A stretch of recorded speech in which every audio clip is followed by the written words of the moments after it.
When I first saw the pictures, my stomach dropped. My wife, Sarah, had posted cozy snapshots of herself with her ex, Mark, all over her social media. They were sitting shoulder to shoulder on a couch, laughing like teenagers, even sharing a drink between them. Underneath, she had written the caption, "If you're jealous, that's your problem." It felt like a slap across the face. I had always believed we were happy. 5 years together, and not once had I doubted her loyalty. Sure, like every couple, we had our ups and downs, but nothing that felt unfixable. We had just moved in together, had even started talking about children, about building a future. But in that instant, all of it felt like a cruel illusion. At first, I tried to brush it off, convincing myself it was harmless, a nostalgic moment with an old friend. But the longer I stared at those photos, the heavier my chest felt. Sarah had always insisted that Mark was just a friend, nothing more. Now, that assurance rang hollow. That night, when she walked through the door, I couldn't keep it bottled up any longer. "Sarah," I asked, forcing my voice to stay calm, "what's going on with you and Mark?" Her smile was casual, too casual. "Oh, come on. It's nothing. You're overthinking this. Mark and I have known each other for years. I just thought it would be fun to reconnect. That's all." I wanted to believe her. God, I wanted to. But the doubt gnawed at me. Why post pictures like that? Why that cutting caption about jealousy?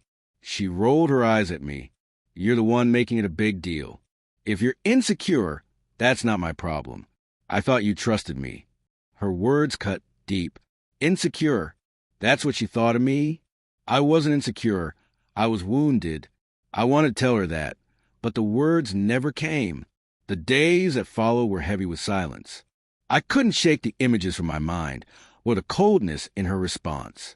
Then I began to notice little things. Her phone always sat face down on the table. She took longer to reply to texts.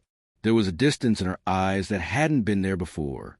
When I tried to bring it up again, she brushed me off. "If you're jealous, that's your problem," she repeated, as though saying enough times would make it true. I thought about leaving, about saving myself the pain. But I love her too much. I needed to know the truth. One afternoon, I gave in to the suspicion. While she was in the shower, I unlocked her phone. What I found made my heart stop. Messages between her and Mark. Flirty, intimate, suggestive. Proof that everything she'd told me had been a lie. When she came out, towel in hand, I confronted her with the evidence. Her face went pale. She stammered, tried to deny it, but the guilt was already written in her expression. Finally, in a whisper, she admitted, "I didn't mean for it to go this far. It just happened. Mark and I reconnected, and I didn't know how to stop." I was trembling, not just with rage, but with heartbreak. "So all these years, I was just a placeholder while you were sneaking around with your ex?" "No," she said quickly. "I love you.